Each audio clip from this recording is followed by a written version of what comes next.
San जी आए हमारे बीच, स्वयं मंत्री जी सभी का स्वागत करते हुए आदरणीय श्री ढोलन केवल जी आए, हमारे बीच सम्मानित मंत्री जी हैं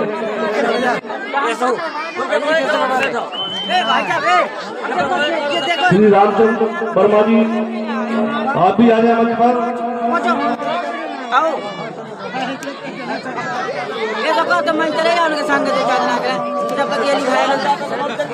आदरणीय श्रवण पाल जी आए, जयवंत पाल जी आए। ये आदमी क्या कहे, हमका टूट गया है।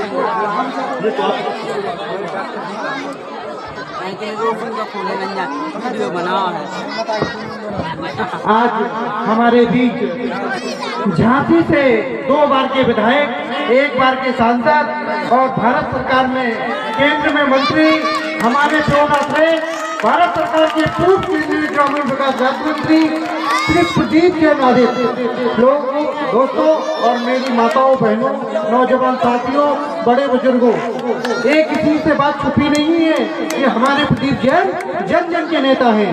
अभी जब हम लोग आ रहे थे तो आपके बगल के ही सकरार में 70 आदिवासी लोगों को कर्नाटक में कैद कर लिया गया था।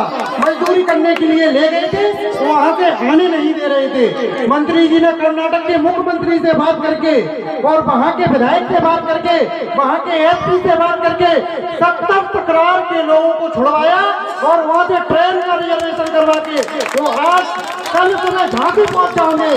ऐसे जन जन के नेता श्री प्रदीप जैन के लिए एक बार ताली बजाकर जोरदार स्वागत करें।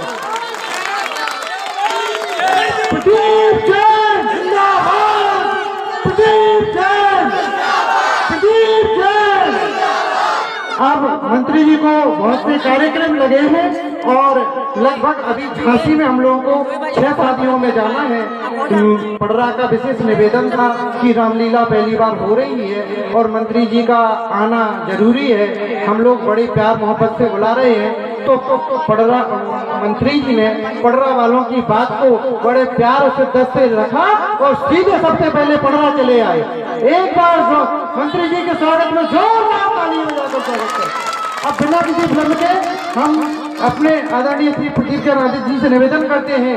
हाँ मंत्री जी, बहुत लोगों की यहाँ की समस्या है कि यहाँ पे लाइट नहीं है, यहाँ पे कुओं में जो कृषि के लिए लाइट की व्यवस्था नहीं है, यहाँ पे सड़कें नहीं है, नाली में बहुत ज्यादा गंदगी है और सबसे बड़ी समस्या है कि जो हमारी छोटी छोटी बहनें हैं उनको लगभग 10 किलोमीटर साइकिल चलाकर यहाँ से हाई स्कूल, सिर्फ 8 तक स्कूल है, हाई स्कूल भी नहीं है, इंटर कॉलेज भी नहीं है इतने गांव में। तो हमारी जो छोटी छोटी बहनें हैं उनको यहाँ से 10 किलोमीटर साइकिल से, पैदल से, बसों से यहाँ से पढ़ने के लिए जाना पड़ता है। आपसे निवेदन है कि गाँव वालों को आज आप आश्वस्त करें कि आने वाले 2024 में जब आप भारत सरकार में दोबारा से सांसद और मंत्री बनेंगे तो सबसे पहले पडरा में सारी व्यवस्था करके देंगे, आश्वस्त करेंगे मंत्री। जय बोलो सियावल रामचंद्र की, सियावल रामचंद्र की, मर्यादा पुरुषोत्तम रामचंद्र की, राजा राम की। पडरा के हनुमान बप्पा की, पूरी तेजी से बोलना, पडरा के हनुमान बप्पा की। पडरा के हमारे बुजुर्गजन, मातृशक्ति, नौजवान भाइयों, प्यारे बच्चों और जिन्होंने मुझे आपके बीच में आमंत्रित किया, ऐसे हमारे प्यारे जन नेता हमारे श्रीवास जी। श्रीवास जी का नाम क्या है आप बताओ, नाम बताओ। गयादीप श्रीवास। और हमारे ब्लॉक कांग्रेस कमेटी के अध्यक्ष जो हर दिल में राज करते हैं, राजा राम कुशवाहा जी। और एक नौजवान जो लगातार आपके क्षेत्र के विकास के लिए झांसी में लौटा है और झांसी में इन्होंने प्रैक्टिस की तो पड़रा के केस भी ये बिना पैसे के लौटे हैं। ऐसे भाई अनूप जैन जी, हम चाहते जोरदार इनके लिए ताली बजाएं। हमारे वर्मा जी जो अभी संचालन कर रहे थे, सुखनंदन जी, हमारे पंडित जगमोहन मिश्रा जी, विवेक भाई, हमारे बुंदेला जी, कुशवाहा जी, पवन भाई, पवन अहरवार जी, इस गद्दी पर बैठे हुए परम पूज्य पंडित जी, हमारे रामलीला का मंचन करने वाले सभी कलाकार भाइयों, ये मेरा सौभाग्य है कि मुझे इस माटी में, जिस माटी के अंदर अनंत संभावनाएं छुपी हैं, उस माटी में पहले वर्ष की रामलीला में आने का मौका मिला, राजा राम के दर्शन करने का मौका मिला। मैं अपने आप को सौभाग्यशाली समझता हूँ। हम सारे लोग जानते हैं कि पूरी दुनिया में राजा राम जैसा न कोई था, न है और न कोई रहेगा। एक ऐसे अवतार के रूप में उन्होंने जन्म लिया, उन्होंने हर रिश्ते की मर्यादा का निर्वाह किया। अगर वो दशरथ नंदन के पुत्र थे तो एक पुत्र को अपने पिता का वचन कैसे पालन करना चाहिए, वैसा आज तक राजा राम के अलावा कोई नहीं कर पाया। एक भाई को कैसा होना चाहिए, एक पति को कैसा होना चाहिए, एक मित्रता कैसी होना चाहिए, एक गरीब व्यक्ति को जो आत्मा से जुड़ा है, सबरी के बेर जब उन्होंने खाए और सबरी में जब गाना गाया, मेरी झोपड़ी में आज राजा राम आए हैं, मेरे मन हर्षाए हैं, तो ऐसे राजा राम का मंचन आज निश्चित रूप से ये माटी धन हो गई।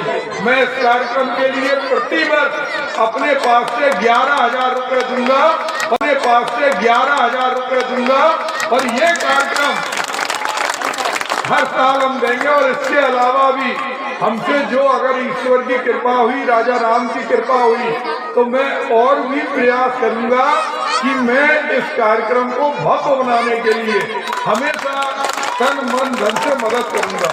हजारों की संख्या में यहाँ लोग खड़े हैं और लोगों के मन में एक ही संकल्प है कि भगवान राम हम लोगों के ऊपर अपनी कृपा करें, क्योंकि इस गांव में हम जब आपके वोट से ताकत से सांसद बने थे, हमने प्रयास किया, आपके कुएं बने बुंदेलखंड पैकेज से, पास में आपके मंडी बनी, सेंट्रल एग्रीकल्चर यूनिवर्सिटी आई, लेकिन पड़रा के अंदर आज भी बिजली की अपार संभावना है, लेकिन वो समस्याएं आज खड़ी की खड़ी हैं।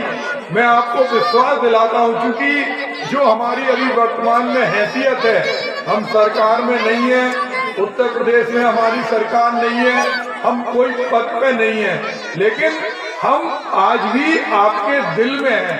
मैं आपको विश्वास दिलाता हूं कि आपकी समस्याओं के लिए जहां आपका पसीना गिरेगा, मैं अपना खून बहाने के लिए तैयार हूं। आज हम इस बात को जानते हैं कि हमने भगवान को नहीं देखा, लेकिन वो अन्नदाता, वो किसान, उसकी कोई जाति नहीं होती, उसकी एक ही जाति होती है, वो मेहनत कश होता है। वो अपने खेत में 24 घंटे उसी तरह डटा रहता है जैसा सीमा पर एक जवान डटा रहता है। वो अपने प्राणों की परवाह नहीं करता, पानी गिरे, सूखा हो, जाड़ा हो, किसान से मेहनत कर कोई नहीं होता। और हम जानते हैं कि पड़रा के अंदर कितनी समस्या है। हम एक बार धरने पे भी बैठे थे और आज हमें इतना बुरा लगता है कि गाय माता की जो स्थिति हो रही है, वो वास्तव में मैं समझता हूँ इससे बुरा पाप कोई हो नहीं सकता। आज ऐसा कोई दिन नहीं जाता कि हमारी गाय माता सड़क पर कुचल के नहीं मरती हो। हर बार कभी हाईवे के ऊपर, कभी कूड़े के ढेर में जहर खा के ये गाय माता दम तोड़ती हैं। आज हमारे मुख्यमंत्री जी को चाहिए कि वो इस व्यथा को समझे, क्योंकि जिसने गाय माता को नहीं माना, दुनिया में उससे बड़ा कोई भी अन्यायी आदमी हो नहीं सकता। आज गाय माता के लिए हम आपसे एक आह्वान कर रहे हैं। हमारी सरकार गौशालाएं बनाए, उनमें पैसे दे, और अगर कोई गाय सड़क पर कुचल के मरती है तो हम लोगों की भी जिम्मेदारी है। अगर सरकार कुछ नहीं कर रही तो हम लोगों को एक प्रयास जरूर करना चाहिए। अभी हम छत्तीसगढ़ गए थे और मैंने 500 किलोमीटर की यात्रा की। वहाँ के मुख्यमंत्री भूपेश बघेल हैं, वहाँ पर गोबर खरीदा जाता है, गौमूत्र खरीदा जाता है, और यही कारण है सड़क पर एक भी गाय माता दिखाई नहीं देती।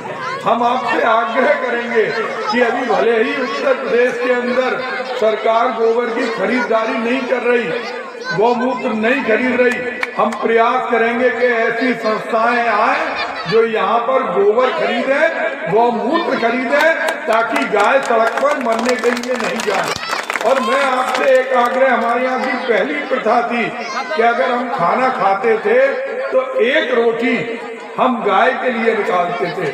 मैं सभी से एक निवेदन करता हूँ, गाय हमारी माता है, जिस तरह ये माटी हमारी माँ है जिसकी समस्याओं के लिए हम संघर्ष करते हैं, तो उस गाय माता के लिए सारे लोग प्रतिदिन संकल्प करें और प्रयास करें कि एक भी गाय कूड़े के ढेर में खाने नहीं जाए। एक भी गाय अगर हाईवे पे मर रही तो कहीं ना कहीं हमें भी पाप लग रहा। मैं आपसे आह्वान करता हूं और मैं आपको विश्वास दिलाता हूं कि गौ माता बचाने के लिए हम लोग एक बड़ी रैली निकालेंगे और सरकार को मजबूर करेंगे कि वो गाय माता की रक्षा करें। मैं पुनः सब जो हमारी बेटियां बैठी हैं, मुझे इनमें झांसी की रानी दिखाई दे रही।